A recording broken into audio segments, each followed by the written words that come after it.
Kapitulli, nëse mund të shkruhet më ose më telefono. Ka njerëz që e keq interpretojnë qetësinë si mungesë ndjenjash, që presin përgjigje të menjëhershme, telefonata të gjata, biseda të kota, vetëm për të ndjerë se ekzistojnë në jetën tënde.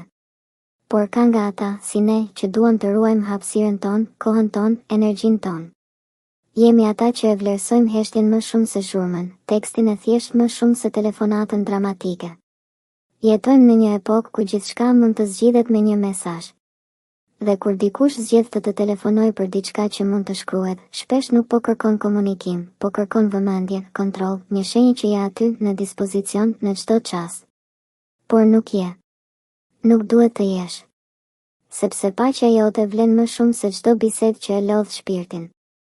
Nuk është se s'dua të flas me ata që din të dëgjojnë, që din të flasin vetëm kur ka diçka për të thënë. Dua të shkruaj sepse fjala e shkruar ka peshë, ka qetësi, ka hapësirë për reflektim. Ndërsa zëri i bezdisur në telefon shpesh më kujton sa pak dëgjohet ajo që vërtet dua të them. Ata që më duan, e din këtë për mua. Ata nuk kërkojnë përgjigje të menjëhershme, nuk më bëjnë presion, nuk më gjykojnë. Thjesht më lënë të jem. Më nderojnë me hapësirë, jo me kërkesa.